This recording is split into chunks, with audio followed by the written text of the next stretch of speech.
Okay, so good morning and welcome to our video lesson. Certainly weird for me to be here on Labor Day and dressed in my cross-country coaching as opposed to my tie. But part of the reason why, or the real reason why I'm making this video is because I'm at a cross-country meet today. So I appreciate Mrs. Moore for subbing in. I want to talk about the chain rule. And so I have a warm-up and just kind of follow along in your workbook for this section. So, it says, okay, which expression is the correct derivative for f of x? And there's your function. And so I want you to pause this, think about it, figure out what do you think is the right one, and then, then unpause it and we'll see what happens. Okay, so hopefully you paused it. I have no idea if that's going to work or not, but we'll see. I didn't want you just to fast forward. I want you to think about this. The correct answer for the derivative is C, actually. And so you're like, well, how? How am I going to get this? How am I going to find that derivative? And remember, we really only know just a few rules. One of them is the power rule. The problem is that we know a power rule when it's just the x or isolated variable that is the power, not an expression. And I can algebraically simplify this to get something that I can take the derivative of, and I'll see it'll match that. Like if I were to expand that to 3x plus 1 times itself, first I would get 9x squared plus 6x plus 1. Those are equivalent expressions, so their derivative should be equivalent as well. If I take the derivative of something I know how to do, 18x plus 6, I know that that's the right answer. That would represent the instantaneous rate of change. That means the derivative of this, as is, has to equal that as well. But the question is, well, could you have gotten that answer without having to expand first? Because my goodness, what if that was the third, fourth, fifth, sixth, seventh power? Or what if it was something that I can't algebraically simplify before I take the derivative? Similar to when we had a product of two functions or a quotient of two functions. And so that's kind of where we need this idea of a chain rule. A chain rule, allows us to do that. And again, thinking about the chain rule maybe from a trig point of view because, well, it's trig, right? We love trig. Why not do more trig in calculus? But you have a good idea of the difference between this from last year. When you graph sine of 4x versus sine of x, we knew that 4 dealt with the frequency. This wave was appearing 4 times as fast compared to just normal sine of x. So if the derivative of this function, which would measure like the instantaneous rate of change, has to anticipate that this is already moving at a frequency 4 times as quick, or 4 times quickly, then the derivative of this has to also account for that. So this 4 times x here is going to mean that your slope values will be 4 times faster, or get there 4 times quicker. Okay, that's fun. So today's Labor Day, no school, and the bells are ringing, so I apologize. It is the 2-minute bell, so we have 2 minutes to get to third hour, so it's going to go off again. I apologize. But yeah, what I was saying is that because this frequency is 4 times as fast, the derivative of this has to anticipate that and be ready for every value of x. And so its derivative compared to that derivative is going to be 4 times as great, which when we look at this chain rule, we'll see that the derivative of just sine of 4x, or sorry, sine of x, we know is cosine of x. The derivative of sine of 4x, it's still going to be cosine of 4x, but we have to anticipate that every x is going 4 times as quickly in terms of the frequency. So it's not just cosine of 4x, but it's 4 of those. And this 4 out here is a result of the chain rule, because the derivative of 4x is 4. And notice that we didn't change the identity of what's inside. It's still the cosine of 4x. It's just that we have to then take the derivative of what's inside that inner function. And that's exactly what the chain rule is. The chain rule says is if you have a composition, if you have f of g of x, and you want to do the derivative of f of g of x, you do the derivative of the outer function first. You take that outer grouping symbol, do that derivative first, and leave what's inside alone. Then you multiply immediately by the derivative of the inner function. So the derivative of f of g of x would be f prime of g of x. Notice g of x hasn't changed, times g prime of x. This guy right here is the derivative of what was sitting, see, there it is, 2 minutes. This is the derivative of what was sitting in here.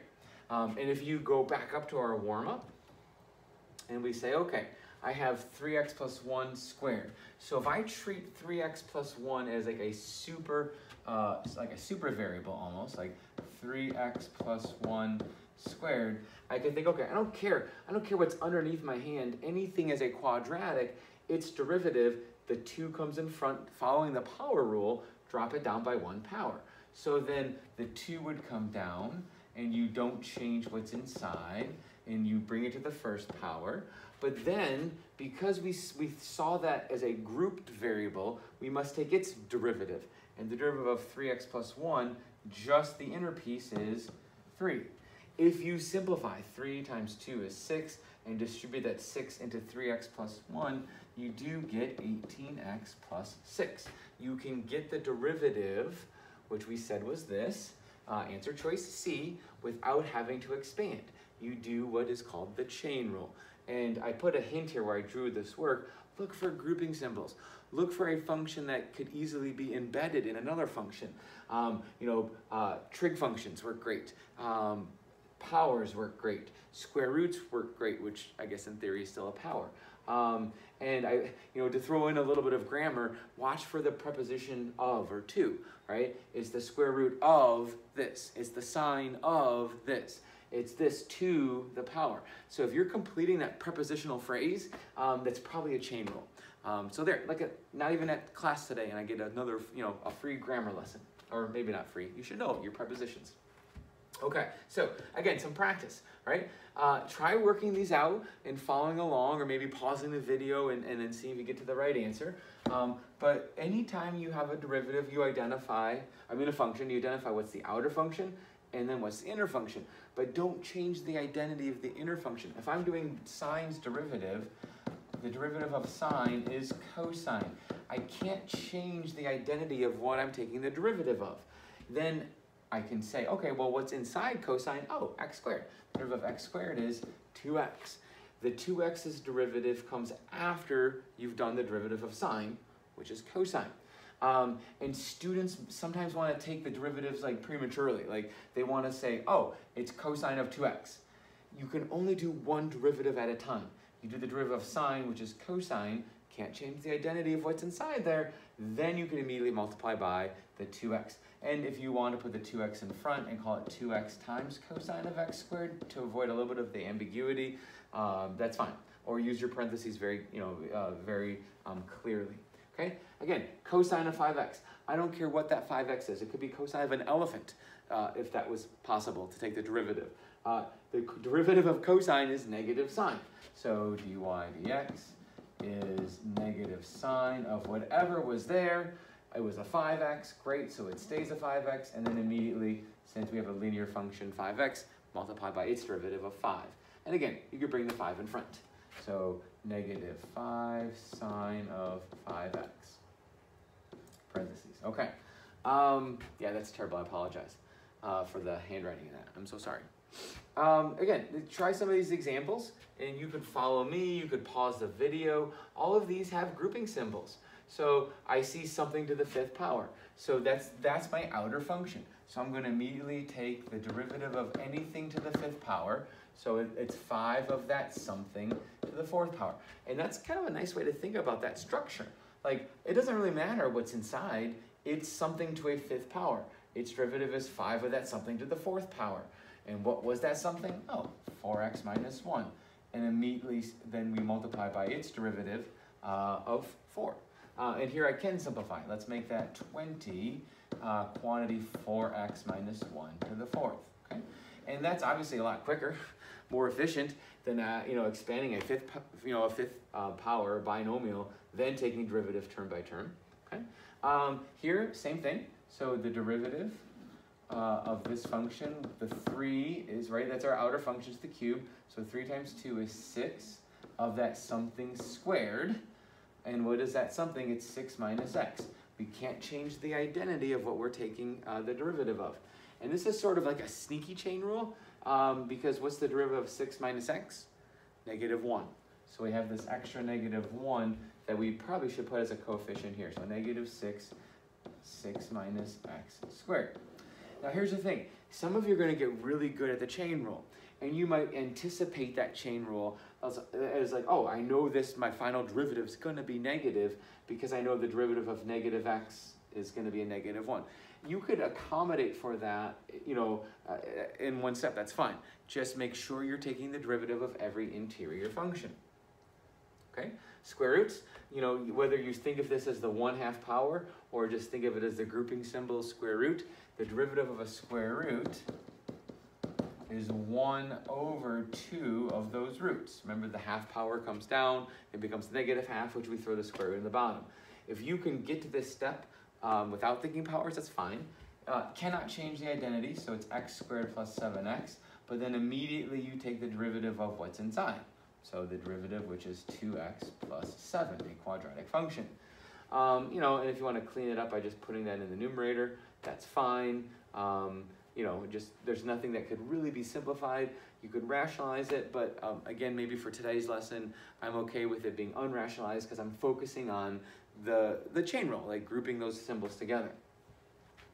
Now, of course, you still have to follow any other derivative rule, which means if I have the product of two functions, I have to still take the derivative following the product rule structure. So product rule structure, I have a sine function and I have a cosine function.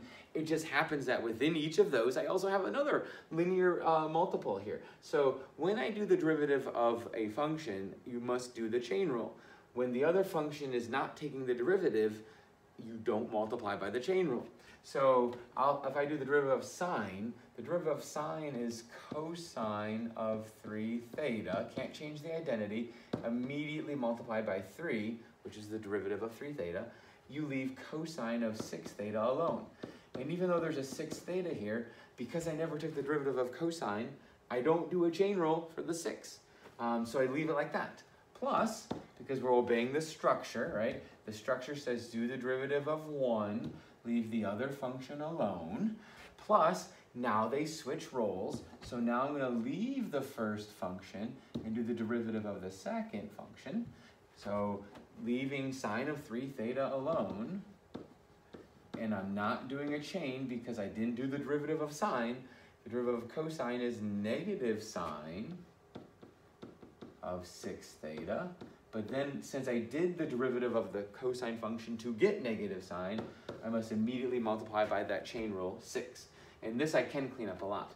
And I've noticed that the farther I go on my smartboard, the worse off it gets centered-wise. So I'll try to stay more on this side. Bring the coefficient maybe in 3 in front. Now we get 3 cosine of 3 theta, cosine of 6 theta.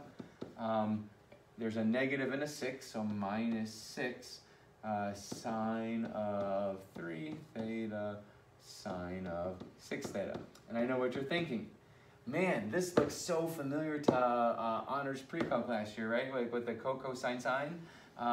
Just be careful though, the lead coefficients are different. If they were the same, I'd be like, this is awesome. Like this could have been the expanded form of cosine minus sine sine. That's the expanded form of cosine alpha plus beta.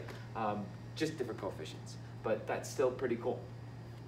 Okay, I hope we're doing okay. And what I'm gonna do is I'm gonna pause the video and let you work on these examples and then come back and watch the video and I will have these worked out for you. And we'll just kind of, you know, mostly because I'm not really sure how long I can do a video. So we'll see. So I'll pause it and then we'll do some more math.